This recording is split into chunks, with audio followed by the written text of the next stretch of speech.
Bonsoir, bienvenue sur Public Sénat. Voici les titres du 22h. Au Parti socialiste, la révolte enfle contre le mode de désignation du successeur de Martine Aubry, obscur, opaque, qualifié même de processus nord-coréen. Les critiques pleuvent. À droite, l'UMP n'offre pas un spectacle plus convaincant dans la course à la présidence du parti. La procédure de collecte des parrainages est jugée ubuesque. Alors au PS comme à l'UMP, encore un effort pour plus de démocratie. C'était le grand jour aujourd'hui, celui de la rentrée pour 12 millions d'élèves. Et pendant que collégiens et lycéens reprennent doucement leurs habitudes, le chantier sur la refondation de l'école est lancé. Il en va de l'avenir de notre école républicaine. C'est le thème de notre débat ce soir. Et dessine-moi l'école de demain. Et puis c'est l'un des projets à venir du gouvernement, la décentralisation. Derrière ce mot se profile une plus grande autonomie et liberté des territoires de France. On en parle dans un instant avec notre invité, le président du Sénat, Jean-Pierre Bel. Voilà pour les titres. Merci d'être en notre compagnie depuis quelques jours. Les ralliements à l'un ou l'autre des candidats se succèdent à l'UMP et François Fillon enregistre de nombreux soutiens. Dernier en date, celui du très sarkozyste Christian Estrosi. Le député maire de Nice a abandonné l'idée d'une candidature autonome pour se rallier à l'ancien Premier ministre. En face, Jean-François Copé participe ce soir à une rencontre avec Jean Sarkozy. Le concours du plus sarkozyste est donc ouvert. Un soutien de taille pour François Fillon que celui de Christian Estrosi. Un sarkozyste historique, secrétaire général de l'association des amis de l'ancien président. Dans la bataille pour l'UMP, ce soutien arrive à point nommé. Il permet à l'ancien Premier ministre de balayer les soupçons de prise de distance avec le sarkozysme. Il va vous dire à juste titre qu'il était sarkozyste avant moi. Et il aura raison. Simplement, j'ai été pendant 5 ans le Premier ministre de Nicolas Sarkozy. Et comme je l'ai dit à plusieurs reprises, toutes les critiques contre la politique qu'il a conduite sont des critiques contre moi. Au concours du plus sarkozyste, François Fillon marque donc 1 point. Mais son rival Jean-François Copé fait activement campagne sur ce terrain auprès des nostalgiques de l'ancien chef de l'État. Et quoi de mieux que de s'afficher avec le fils, Jean Sarkozy. J'entends bien sûr ici ou là les calculs, les sous-entendus, les combinations à 2,5 €. Je connais tout ça par cœur. Je veux vous dire une chose. Moi, de bout en bout, je serai d'abord et avant tout préoccupé par une seule chose. Comment faire en sorte que ma famille politique puisse reconquérir le cœur de chaque Française et de chaque Français. Nicolas Sarkozy n'apportera son soutien à aucun des candidats, c'est ce qu'affirme son entourage. Mais nul doute que Jean-François Copé et François Fillon continueront à revendiquer son héritage pour prendre la tête de l'UMP.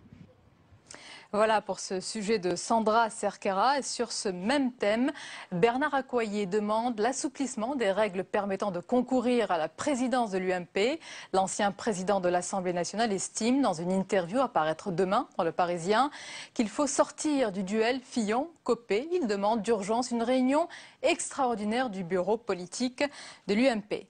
Au Parti socialiste à présent, rien, mais vraiment rien, ne se passe comme prévu. Tandis que Martine Aubry s'attendait à adouber, sans trop de problèmes, le successeur de son choix et premier signataire de la motion majoritaire. De plus en plus de voix s'élèvent pour dénoncer un procédé opaque. Plusieurs responsables socialistes en appellent d'ailleurs au vote des militants. Notre reporter Marie Brémaud s'est rendue au bureau national du PS où l'ambiance, vous allez le voir, est un peu à la confusion. Premier bureau national de la rentrée et déjà rue de Solferino, on joue l'apaisement. C'est les statuts, donc moi je m'y conforme. Même si à quelques semaines du congrès de Toulouse et à quelques jours du dépôt des motions, certaines questions restent visiblement en suspens. C'est la démocratie militante qui doit trancher. La question elle est de savoir est-ce que c'est seulement les candidats issus des motions ou est-ce qu'à l'intérieur d'une même motion il peut y avoir plusieurs candidats. C'est la question qui a été posée là et qu'on va trancher simplement, tranquillement comme d'habitude. Car il faut clore au plus vite la polémique malvenue. Le PS serait une forteresse imprenable sans l'aval de Martine Aubry et du Premier ministre. C'est ce que dénoncent de plus en plus de cadres du parti. En tête, Harlem Désir, candidat officiel. Critiquant l'opacité d'un scrutin verrouillé, il en appelle désormais au vote des militants. C'est à la fin aux militants d'élire leur premier secrétaire parce que c'est ce vote des militants qui va donner une légitimité à ce futur premier des socialistes. C'est le vote qui permet le meilleur rassemblement, on l'a vu dans les primaires. À l'origine, le nouveau processus de désignation du premier secrétaire devait éviter la cacophonie du congrès de Reims. Oui, mais voilà, la motion de rassemblement portée par Martine Aubry et Jean-Marc Ayrault concentre autour d'elle des critiques de plus en plus vives. Certains pressent la maire de Lille de parler au plus vite et d'annoncer le nom de son successeur. Celui de Jean-Christophe Cambadélis est ce soir sur toutes les lèvres rue de Solferino. C'est l'un des projets à venir du gouvernement. François Hollande en avait fait la promesse lors de sa campagne, la décentralisation. Autrement dit, donner plus de liberté, d'autonomie aux collectivités locales. Des états généraux des territoires ont été lancés à l'initiative du président du Sénat, Jean-Pierre Bel. Ce dernier, en déplacement dans la Drôme, veut donner la parole aux élus. On en parle avec lui dans un instant. Mais d'abord, direction la vallée du Rhône où sont réunis de nombreux élus locaux. Paul Bouffard et Nathalie Guilloire. C'est le premier rendez-vous départemental des États généraux de la démocratie territoriale et Jean-Pierre Bel est venu en personne dans la Drôme lancer le coup d'envoi de cette grande consultation nationale des élus locaux. Jusqu'à maintenant, bien souvent, depuis 20 ans ou 30 ans, les choses venaient d'en haut et les élus étaient obligés de le prendre en compte ou de l'exécuter. Là, c'est la démarche inverse. On part du local pour arriver au national et c'est une démarche qui est très ambitieuse et qui va, je l'espère, porter ses fruits. Dans ce territoire rural qu'est la Drôme, l'objectif est de donner la parole à des élus confrontés à de nombreux problèmes sur le terrain. J'attends de nombreuses réponses parce que je suis maire d'un chef-lieu de canton de 600 et quelques habitants où disons que nous avons besoin de services publics. Le service public a été quand même laminé en partie. Il est vrai que nous avons des soucis sur le regroupement des communautés de communes telles que nous sommes présentés. Voilà un peu pourquoi je suis ici aujourd'hui aussi. C'est pour effectivement débattre de ça ou entendre à quelle sauce on sera mangé. Aujourd'hui, ils sont près de 400 à s'être déplacés. Un premier succès qui encourage les organisateurs de cette rencontre. Essayer de trouver, si c'est possible, les consensus et une synthèse de façon à ce qu'on ait une organisation territoriale qui se tienne, qui soit efficace, qui ait une lisibilité, qui se voie dans l'avenir, vis-à-vis, bien entendu, des élus, mais aussi vis-à-vis de nos populations. Cette synthèse aura lieu à Paris les 4 et 5 octobre prochains et débouchera sur une nouvelle loi de décentralisation. Le gouvernement promet d'ores et déjà de l'élaborer en accord avec les requêtes des élus. Notre invité en duplex depuis la Drôme, c'est le président du Sénat, Jean-Pierre Bel. Bonsoir. Bonsoir. Quel message êtes-vous venu délivrer aux élus locaux aujourd'hui ? Le message, c'est d'abord de leur dire qu'on les a entendus dans leur souci d'apporter leur contribution dans ce grand débat qui doit avoir lieu et que par conséquent, ces états généraux de la démocratie territoriale, c'est un moment qui doit permettre d'exprimer ce qu'ils ressentent, à la fois en positif et en négatif. On sait qu'il y a eu un profond malaise dans les territoires, mais aussi de peser sur les décisions qui seront à prendre dans les jours à venir.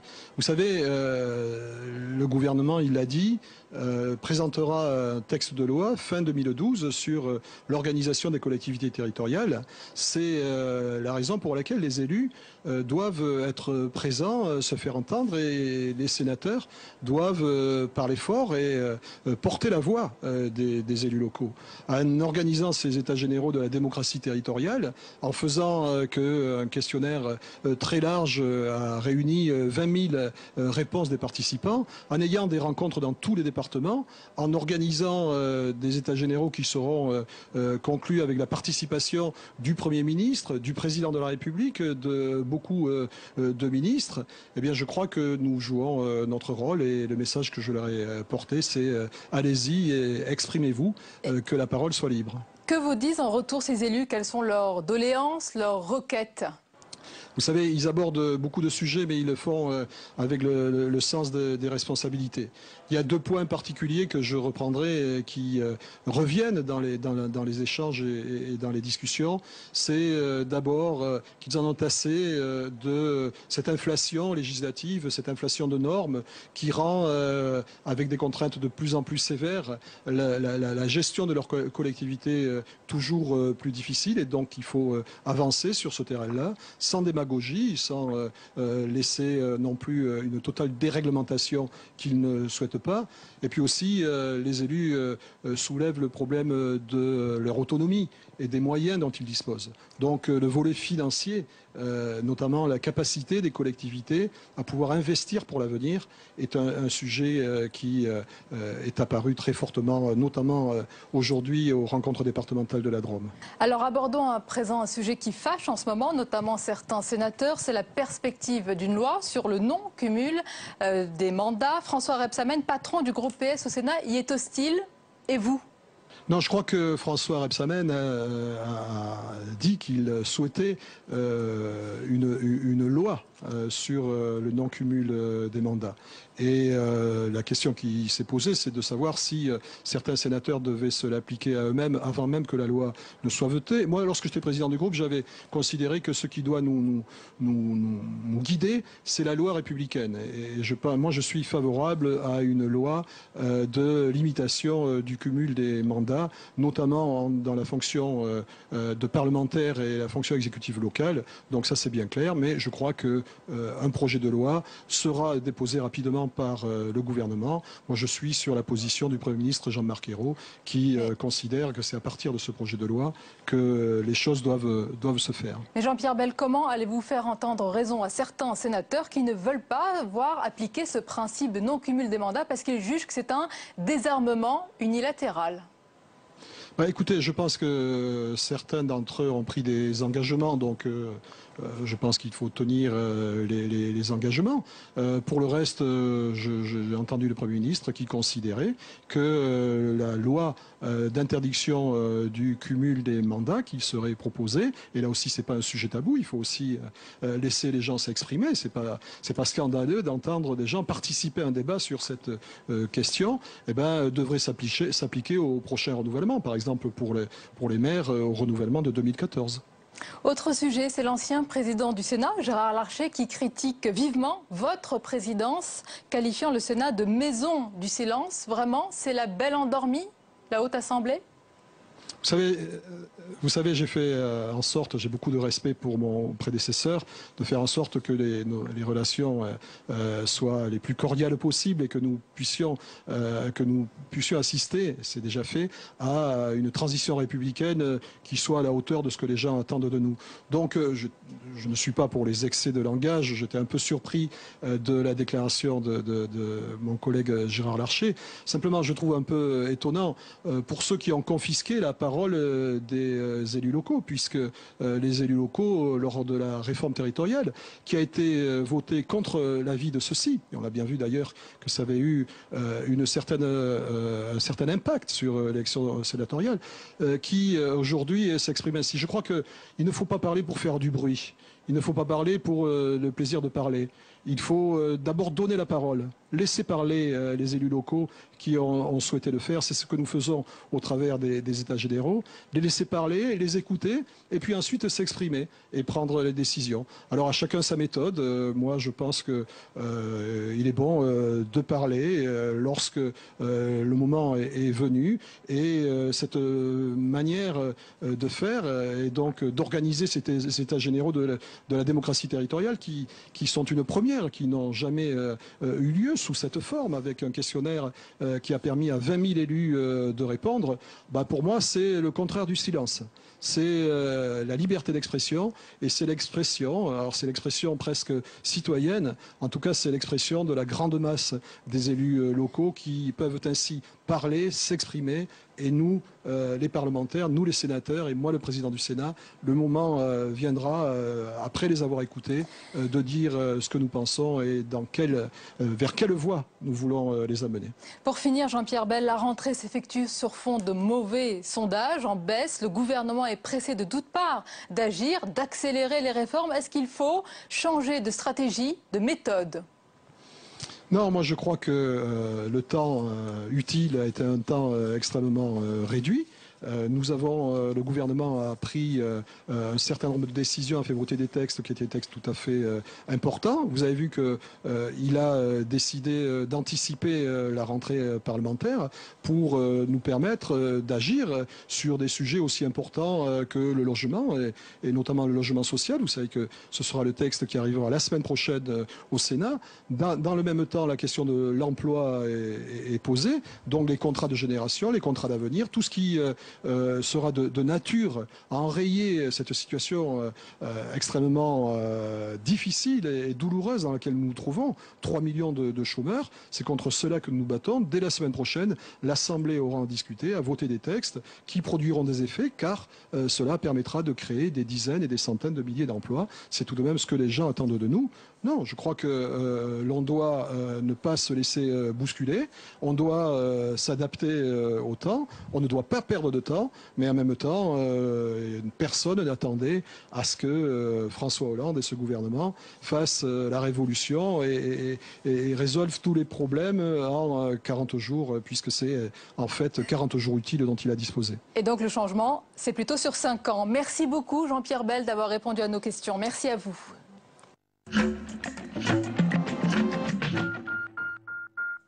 Et voilà pour ce duplex enregistré il y a quelques instants, juste avant ce journal. Dans l'actualité à présent, c'est la rentrée pour tous, y compris pour les fonctionnaires qui font leur rentrée dans un contexte budgétaire étriqué. La ministre de la fonction publique, Maryse Lebranchu, a présenté aujourd'hui sa feuille de route pour les plus de 5 millions d'agents.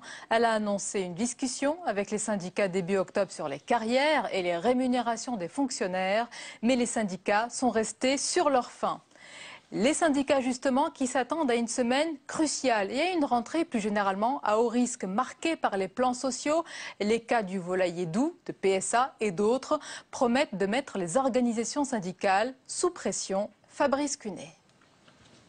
À peine rentré et déjà un agenda social chargé pour le gouvernement. Ce matin, les salariés de l'usine PSA d'Aulnay ont donné le ton. Ici, la fermeture est programmée pour 2014. Devant les grilles de l'usine, un sentiment d'impuissance. C'est pas normal que dans 10 ans, on n'aura plus du tout d'usine. Voilà. Pour qui, pourquoi je pense que le gouvernement ne fait rien. Le gouvernement ne fait rien, il faut garder nos usines, il faut faire des lois. Au-delà de la situation du groupe Peugeot-Citroën, c'est une semaine à haut risque pour l'emploi. L'avenir des sites de Petroplus, Technicolor ou encore Doux se joue en quelques jours devant les tribunaux. Le risque, voir 2000 emplois au total disparaître faute de repreneurs. Un casse-tête pour le gouvernement, car faute de croissance, ses marges de manœuvre sont réduites. Pourtant, il y en a des marges de manœuvre. Mais pour cela, il faut que chacun mette du sien. C'est ceux qui proposent les plans sociaux, ils sont à discuter. Ce n'est pas à prendre ou à laisser. Secondement, il faut savoir se mettre autour d'une table et négocier. Devant le MEDEF récemment ou lors de la conférence sociale de juillet, le gouvernement a tenté cette carte du dialogue. Mais face à la multiplication des plans sociaux, il lui faut aujourd'hui des résultats concrets et il y a urgence. Un sommet franco-italien, un de plus. Lors de sa visite à Rome, aux côtés de Mario Monti, le président François Hollande en a profité pour rappeler l'utilité de ces sommets.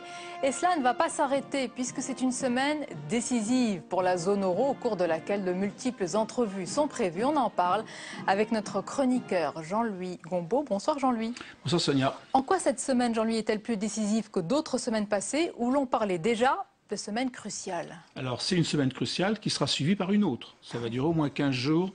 Cette affaire de rencontre, dont l'enjeu peut être résumé par une formule qu'a employée M. Barroso samedi, ça passe ou ça casse. Alors pourquoi ça peut casser? Parce qu'effectivement se répand de plus en plus l'idée sur les marchés financiers que l'euro n'est peut-être pas pérenne. La zone euro il n'y a pas de garantie de la pérennité de la zone euro. C'est-à-dire que pour le président même de la Commission européenne, les choses sont importantes. Et pour cela, pour éviter évidemment cette cassure, il y a une série de rendez-vous, de rencontres qui vont s'étaler pendant ces 15 prochains jours à Francfort, à La Haye, à Berlin et à Nicosie. Alors la première rencontre qui aura lieu, ce sera jeudi prochain, c'est à Francfort, la Banque Centrale Européenne, à qui sera posée 2 questions.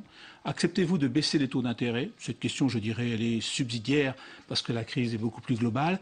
Mais acceptez-vous enfin de racheter des dettes des pays les plus en difficulté. On pense évidemment à l'Espagne, l'Italie, et messieurs Monti et Hollande aujourd'hui s'y sont montrés favorables, mais on sait bien que l'Allemagne ne le veut pas. Et si la réponse à cette question n'est pas clairement affirmative de la part de Mario Draghi jeudi après-midi, on risque des secousses graves, parce que tout le monde attend ça évidemment, sur l'évolution des dettes souveraines. Ça, c'est le premier rendez-vous très important. Le second, c'est celui du 12 septembre. Il y en aura deux, à La Haye, les élections législatives néerlandaises. Est-ce que le parti anti-européen ou anti-eurosceptique, capable de faire ou de défaire la future majorité en Hollande, remportera les élections? Si c'est oui, la Hollande sera secouée. Deuxième rendez-vous beaucoup plus important, celui de Berlin, la Cour constitutionnelle de Karlsruhe, qui décidera ou pas, ça fait 2 mois qu'elle est sur le dossier, si le traité, ou plutôt le mécanisme européen de stabilité, est conforme à la constitution allemande qu'on appelle là-bas la loi fondamentale. Si Karlsruhe répond oui en partie, donc non en partie, ça veut dire que le pilier majeur de ce mécanisme européen de stabilité, c'est-à-dire l'Allemagne qui participe pour 25% à ce mécanisme, ce pilier majeur risque de s'effriter et on risque d'avoir de nouvelles secousses. Tous ces rendez-vous importants, Jean-Louis, l'agence de notation Moody's n'exclut pas de retirer le AAA de l'Union européenne. La semaine cruciale commence bien. Alors, oui, elle commence bien, elle commence mal plutôt. Elle commence bien, elle commence mal, effectivement. C'est ennuyeux, mais c'est logique. Qu'est-ce que vous voulez? Parmi les 27 pays membres de l'Union européenne, et même les 17 de la zone euro, il n'y en a qu'un qui a le AAA. AAA à perspective stable. Les autres sont AAA, perspective négative, l'Allemagne, la France notamment, pour l'agence Moody's. Comment voulez-vous que le budget européen, la Commission européenne, l'Union européenne gardent un AAA si l'ensemble de ses contributeurs ont perdu le leur? Alors effectivement, la semaine commence bien ou même plutôt mal. Nous en reparlerons ensemble, Jean-Louis. On va parler à présent de la rentrée pour 12 millions d'élèves aujourd'hui. Vous étiez quel type d'élève, Jean-Louis, d'ailleurs? Mauvais.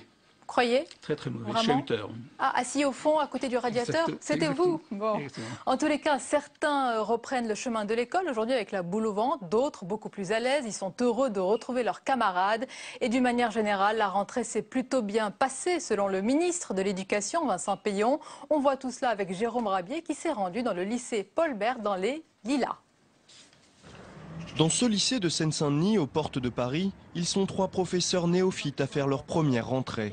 Non sans quelques craintes en termes d'organisation. Des appréhensions sur le temps de travail, sur le fait de devoir consacrer peut-être l'intégralité de mes journées, de mes week-ends, de mes dimanches à la préparation des cours. La grande nouveauté, quelques heures de formation qui font un timide retour après une année où la droite les avait supprimées.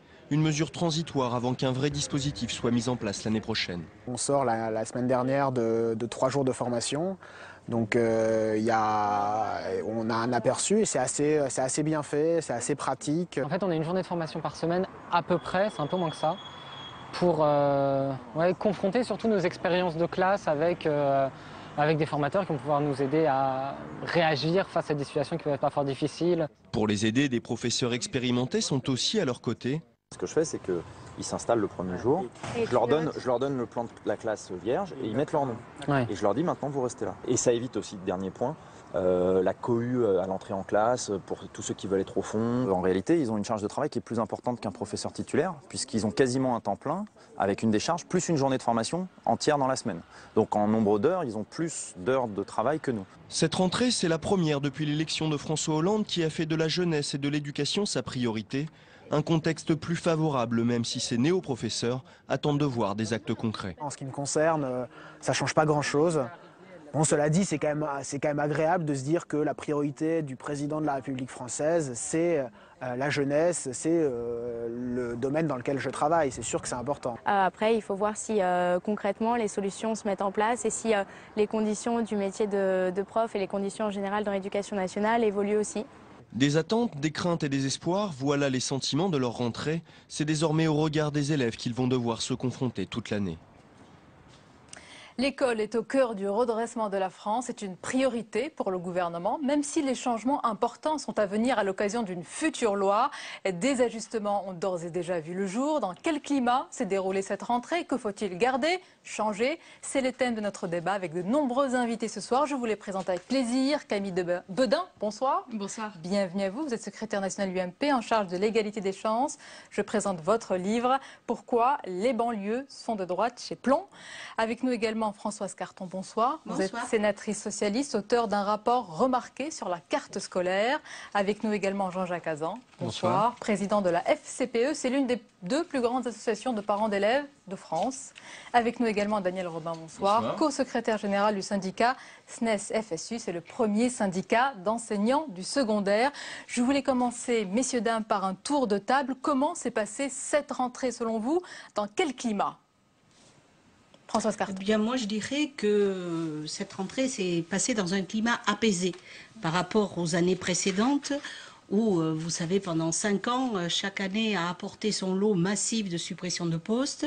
Et pour la première fois, je crois que du côté des enseignants et des parents, il y a une logique qui s'est arrêtée, cette logique de fermeture de postes.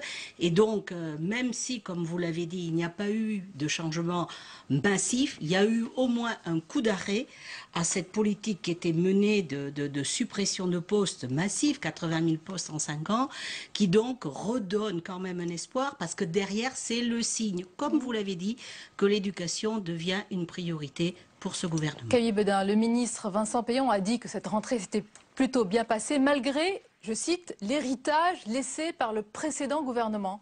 Vous l'avez Qu'avez-vous dit, laissé comme héritage? La seule chose que ce gouvernement sache faire pour le moment, c'est taper sur Nicolas Sarkozy. Effectivement, coup d'arrêt à toutes les réformes. Voilà, cette rentrée, c'est le néant. Il n'y a plus rien comme réformes qui sont entamées dans l'éducation nationale. C'est du grand blabla. Alors Vincent Peillon et François Hollande font des grands discours à leur électorat, les enseignants, les élèves, les parents, le statut de l'enseignant, la rémunération des enseignants, comment on va apprendre aux élèves à mieux lire, écrire, compter, toutes ces questions fondamentales, pas un mot. Alors justement, Daniel Robin, est-ce qu'il y a eu des actions, des mots, des signaux?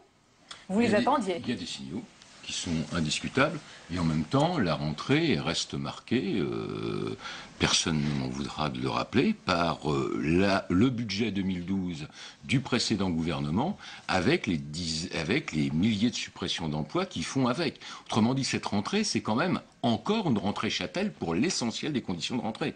Quant au débat qui s'annonce, oui, il faut transformer l'école. Oui, il faut radicalement faire des réformes. Oui, ces réformes-là, elles doivent tourner le dos aux logiques qui présidaient l'action du précédent gouvernement.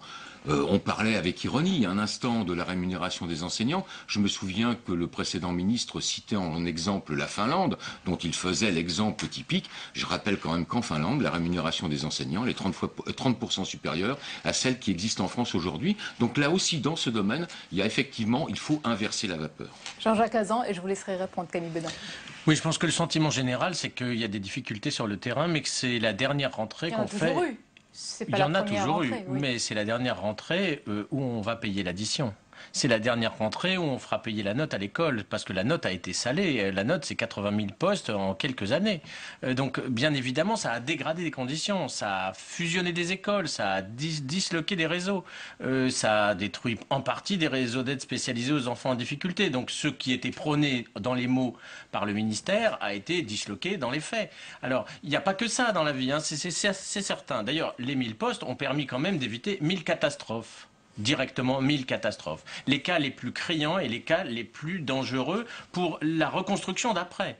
Bon, alors maintenant ça c'est que des quantités. Mais regardons quand même la situation qui est difficile aujourd'hui pour certains, c'est que la rentrée ne s'est pas faite pour tout le monde. Il y a des élèves qui ne sont pas encore affectés dans les lycées professionnels, il y en a qui n'ont toujours pas de place alors qu'ils redoublent du bac ou d'autres choses. C'est pour ça qu'on a nuancé en disant que c'est plutôt bien passé. Voilà, alors ça veut dire que maintenant, ces cas, parce qu'on nous promet la transparence et parce que c'est les enfants d'abord, il faut que ces cas soient réglés très rapidement. C'est ce qu'on a demandé au ministère, aux ministres et aux différents recteurs qui nous répondent pas tout à fait de la même manière tous d'ailleurs. Camille Bedin, que n'avez-vous pas fait à cette école quand on entend les syndicats et les associations? Ça, on se demande. Mais je voudrais tordre le cou justement à cette idée-là. Si, cette idée qui est de dire que l'école manque toujours plus de moyens. Il y a 500 000 élèves en moins depuis 20 ans. Il y a 35 000 élèves en plus. Je voudrais terminer sur cette idée-là. On est parmi les plus importants. On est le premier budget de l'État, bien sûr. On est parmi les meilleurs budgets de l'OCDE, en tout cas dans la moyenne et jamais en dessous, et on a des résultats qui pour le coup sont inférieurs. Les moyens, ils sont là, ils sont simplement mal répartis et ils sont mal utilisés. C'est un problème de qualité et non pas de quantité. Un exemple, les 1000 profs dont vous parlez, ça va faire un enseignant de plus en ZEP pour 1000 élèves. Non, ça va faire des fermetures de classes qui n'existent pas, des fermetures d'écoles, des fusions d'écoles rurales, des mœurs de villes, de villages. C'est de ça dont on parle. Moi, je vais vous parler exactement concrètement. Mais un très établissement concret, madame. À côté de chez moi, Dans le Limousin, c'était 4% des emplois. 4%. Non, c'est pas un problème de minorité. Laissez-moi juste terminer. Ne dites pas le contraire de la réalité, c'est tout. C'est 1000 cas concrets, tout à fait catastrophiques. 1000 élèves dans un établissement qui est le dernier de son académie, à Nanterre. D'accord ? 1000 élèves. Vous mettez un enseignant de plus dans cet établissement. Non, est-ce que ça va changer quelque chose? Non. C'est ça, la seule chose que fait le gouvernement. Pas du tout, parce que c'est pas du tout. Non, parce que c'est pas ça les 1000 postes. Tout le monde le sait. Tout le monde le sait. Il y a un enjeu qui est un enjeu majeur aujourd'hui, c'est qu'on a 15 à 20% des élèves qui sont à la fin de l'école primaire dans une difficulté telle qu'ils ne pourront pas suivre dans de bonnes conditions dans le second degré. Est-ce que vous avez fait en 5 ans progresser ce chiffre? La réponse est non. Au jour d'aujourd'hui, mais je ne suis pas dans le bilan. Je dis tout ça pourquoi?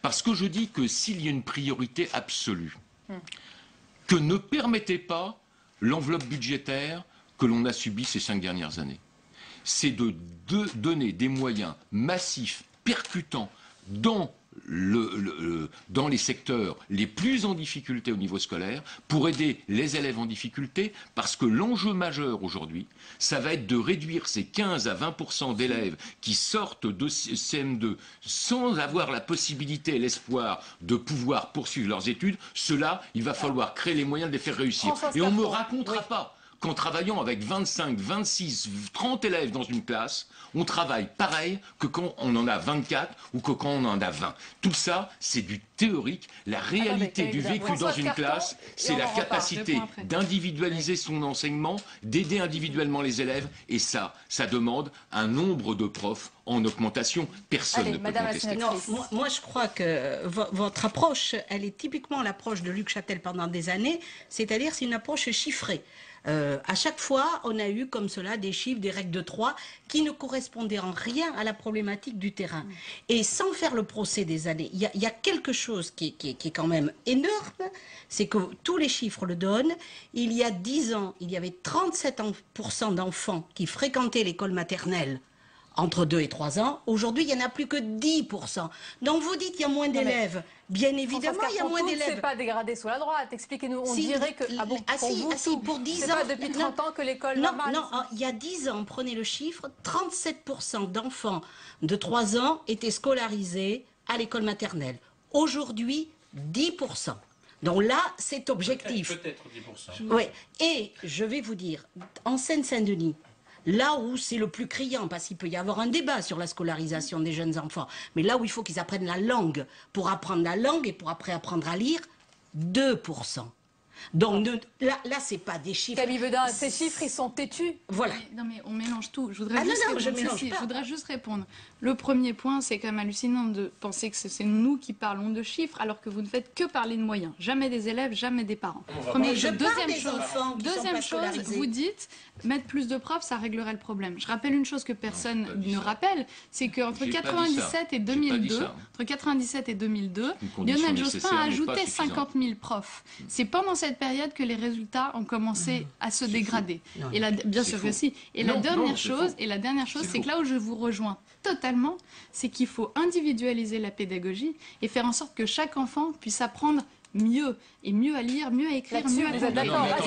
Les chiffres sont pas bons. On ne peut pas dire qu'après 89... Non, mais vous ne pouvez pas dire des choses comme ça. Après 89, ça s'est détérioré. Ce n'est pas vrai. Le taux d'accès au baccalauréat a continué de progresser après 89. Vous ne pouvez pas dire que l'école s'est dégradée après 89. Ce n'est pas vrai. Vous avez lu les résultats PISA comme moi. Il n'y a pas de résultat PISA au niveau du baccalauréat. Il y a le taux d'accès au baccalauréat. Pour que les téléspectateurs puissent continuer à suivre, on va pas faire le débat. Non, mais je vous en prie. Daniel Robin et Jean-Jacques Azan. Pour l'instant, il y a beaucoup de mots de la part des socialistes, une future loi, mais est-ce que vous voyez les réformes structurelles importantes pour cette école de demain que vous voulez? Est-ce que vous voyez ces réformes venir?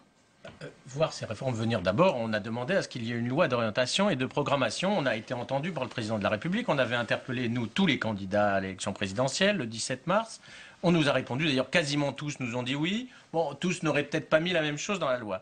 On est aujourd'hui dans une phase de concertation pour quelque chose qu'on appelle la refondation de l'école, parce que nous demandons une refondation de l'école. C'est-à-dire qu'on ne cherche pas toujours à réfléchir de moyens ou de je sais pas quoi, on ne cherche pas toujours à mettre le doigt sur là où les élèves fautent, mais qu'on ait une école plus bienveillante, qui soit pédagogique et qui cherche à faire réussir tous les élèves, qui mette les élèves au travail en classe et pas les renvoyer avec des devoirs à la maison, qui cesse avec un redoublement qui est fautif et responsable. C'est une loi qu'il faut ou une baguette magique pour tout cela? Non, pas du tout. C'est une vraie refondation de l'école. Il faut réfléchir au fondement de cette école. Ou bien on accepte que 120 000 à 150 000 jeunes sortent chaque année du système sans qualification et sans certification et sans diplôme, ou alors on cherche à renverser cette vapeur. Il y a des écoles aujourd'hui, il y a des classes dans lesquelles il n'y a ni notes, ni devoirs, ni redoublement. Et les élèves qui sortent de ces classes freinées ou dont les enseignants sont issus des mouvements pédagogiques et qui ont fait de la formation des enseignants, contrairement à ce qui a été détruit par le précédent gouvernement. Donc moi j'aime beaucoup qu'on me dise qu'il faut individualiser la pédagogie. Sans formation, vous savez pertinemment... Sur l'avenir, apparemment, sur l'école de demain, vous avez le même schéma. Non, il n'y a pas... Alors, je ne sais pas comment on construit un schéma quand on n'est pas du tout d'accord sur les conséquences du passé. Parce que le passé, c'est quoi? Le passé récent, c'est la dislocation de la formation des enseignants. Il faut tout reconstruire aujourd'hui. Et ça ne s'est fait que pour gagner des postes. Pas pour améliorer la pédagogie, bien évidemment. Mais monsieur Azan, il y a bien sûr qu'il y a la formation, il faut travailler là-dessus. On est d'accord là-dessus. Il ne fallait pas la démolir. Non. Pourquoi a-t-elle été supprimée? Le gouvernement a tout à fait dit que la masterisation c'était une bonne chose, qu'en revanche il fallait encore revoir et travailler la formation. Il n'y a plus aucune formation. Mais on ne va pas débattre là-dessus. Mais c'est pas un débat. Tout le monde aujourd'hui fait comme si tout ça était mauvais. Pour que les gens qui nous regardent, comme les 4 jours, c'était mauvais. Puissent avoir aussi des exemples concrets. Ce qu'il faut, bien sûr, c'est des profs qui soient mieux formés, mais c'est surtout que je crois qu'on peut faire aujourd'hui mieux avec ce qu'on a, parce qu'on a des enseignants qui sont éminemment compétents. La seule chose, c'est qu'ils ont besoin non pas de plus de moyens financiers, mais plus d'autonomie, plus de liberté, plus de pouvoir. Et ça veut dire un peu d'innovation pédagogique, ça veut dire plus de responsabilité du chef d'établissement. L'autonomie, regardons ce que ça a été sous l'époque des 5 dernières années que nous avons vécues. L'autonomie. Non, mais attendez, mais parce qu'il y a une conception de l'autonomie. L'autonomie, c'était dire aux établissements, vous faites ce que vous voulez, à condition de prendre la responsabilité de faire des choses qu'on aurait décidé si c'est nous qui décidions. Autrement dit, l'autonomie, c'est faites ce que je dis pas, mais que vous devriez faire si je vous le leur donnais. Ça a été ça, l'autonomie. Parce que, mais attendez, des exemples sont innombrables dans lesquels on disait à l'établissement, vous pouvez faire ce que vous voulez. Et puis si l'établissement décidait de ne pas faire ce que voulait le recteur ou le ministre, on lui imposait. Donc l'autonomie, ce n'est pas cela. L'autonomie, c'est pas le désordre dans lequel chacun fait ce qu'il veut à n'importe quel moment. Ça, c'est pas raisonnable. On arrive à la fin de ce débat passionnant. Oui, l'autonomie, c'est le contraire de ce qui a été fait par le ministre, parce qu'il n'y a eu que des directives qui devaient s'appliquer unilatéralement partout en France. On a décidé. L'école de demain, pour vous, quelle est-elle, cette école de demain? Une école où l'enfant est heureux. Une école où l'enfant apprend, ou une école où l'enfant se construit, et une école où l'enfant construit justement son sens critique et son savoir-faire. Et vous êtes tous d'accord? Camille Bédin, vous êtes senti un petit peu seul, vous avez défendu aussi vos positions. Merci à tous en tous les cas d'être venus. La suite du 22h avec tout de suite tout ce qui vous a échappé dans le reste de l'actualité. Regardez, c'est le tour de l'info de Cécile Sixou.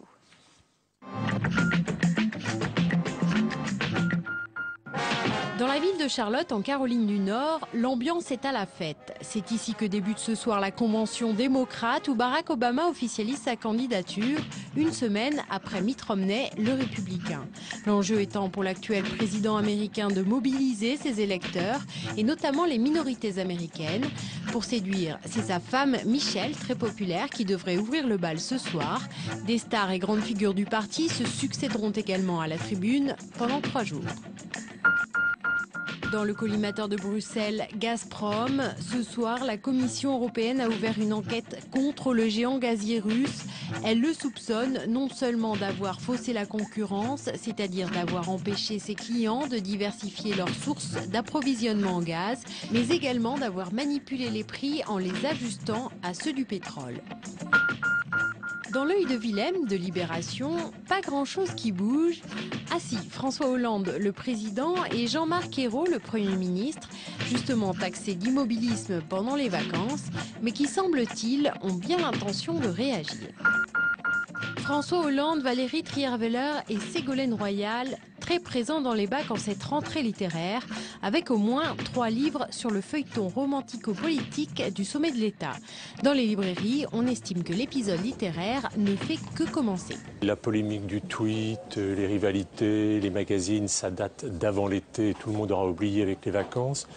Eh bien, j'ai été assez surpris, finalement, ils ont tous plus ou moins démarré assez gentiment. Et je pense que les gens sentent que la hache de guerre n'est pas tout à fait enterrée et que l'étincelle peut à nouveau jaillir. Dans le livre Entre deux feux, les auteurs nous racontent notamment comment est née la guerre entre Ségolène et Valérie, apparemment capables du pire l'une envers l'autre.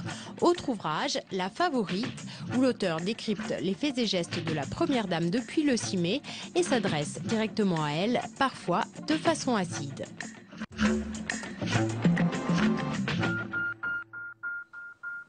Et voici le 3e ouvrage, L'Ex. Son auteur est avec nous, Sylvain Courage. Bonsoir. Bonsoir. Journaliste au Nouvel Observateur, vous êtes l'auteur de ce livre qui raconte l'histoire, la trajectoire de Ségolène Royal, depuis ses débuts en politique jusqu'à sa chute à La Rochelle. Je voulais d'abord vous faire réagir à ses dernières déclarations. C'était devant l'Internationale socialiste où elle parle d'humiliation en rapport avec l'épisode de La Rochelle. Elle dit « Je ne méritais pas ça, la plaie est encore à vif ». Oui, ce sont des confidences en marge de sa présence au congrès de l'Internationale socialiste. Et on voit bien effectivement la détresse qui est la sienne et en même temps la volonté de se reconstruire. Mais les deux, pour l'instant, coexistent. Et bon, il y a beaucoup de contradictions dans ce qu'elle dit. Il y a pas mal d'amertume. Il y a quelques attaques et beaucoup de souffrance. Donc ça justifie, à mon avis, qu'on raconte son histoire. D'ailleurs, vous dites dans le livre, elle contemple les ruines de ses illusions. Elle en est là aujourd'hui ? C'est une formule, mais c'est pas faux parce que son couple, merci. Non, mais son couple idéal, elle voulait tout réussir, hein, la vie de famille, le couple, la politique. C'était vraiment une association assez magique et mythique. Ça a volé en éclats, comme on le voit, de manière assez douloureuse et dans la tension. Elle a voulu se rattraper en devenant présidente de la République, en quelque sorte. Et là encore, elle a échoué en 2007, elle a échoué ensuite en 2011, là, au moment où elle voulait prendre une revanche sur François Hollande. Elle s'est ralliée à lui, et puis elle est revenue à la force du poignet dans la campagne, et contre sa rivale, qui a tout fait pour l'empêcher de monter à bord. Et finalement, à La Rochelle, comme dans une tragédie, le destin implacable s'acharne, une coalition improbable de gauche et de droite lui fait perdre le siège de député qui aurait pu lui permettre de revenir à un poste important, donc la présidence de l'Assemblée nationale. Et comment selon vous, comment elle est perçue aujourd'hui? Est-ce que c'est la femme courageuse, digne, victime de toutes les trahisons et les bassesses? C'est comme ça que l'opinion la perçoit? C'est un peu plus complexe, je pense, dans l'opinion. Les gens sont conscients, je pense, de ce qu'elle a vécu, mais il faut peut-être le rappeler. Moi, c'est un des objectifs du livre, mais aussi, il voit bien que c'est un personnage politique et que donc parfois elle joue. D'abord un personnage politique. Ouais, c'est d'abord un personnage politique et qu'elle joue beaucoup de son histoire. obligatoire pour exister en politique. La preuve, encore une fois, ses propos tout récents où finalement, tout en disant qu'elle ne veut pas qu'on s'intéresse à sa vie privée, elle l'utilise pour essayer de revenir sur le devant de la scène. Donc je pense que les sentiments à son égard sont ambivalents et les gens ont beaucoup espéré, en tout cas ceux qui ont voté pour elle, ça fait quand même un certain nombre de Français, 17 millions d'électeurs, ont beaucoup espéré à un moment et donc je pense qu'il est bon de retracer cette histoire. Et Sylvain Courageux, est-ce que vous faites partie de ceux qui pensent que l'affaire du tweet est un poison lent qui participe peut-être à la tendance, à la baisse dans les sondages concernant François Hollande? Certainement ça a contribué parce que, comme on l'a beaucoup dit, mais c'est très vrai, il avait construit son image sur la normalité et donc il s'opposait en cela à Nicolas Sarkozy, dont la vie privée avait été publicisée, commentée. Donc lui, il a vraiment voulu établir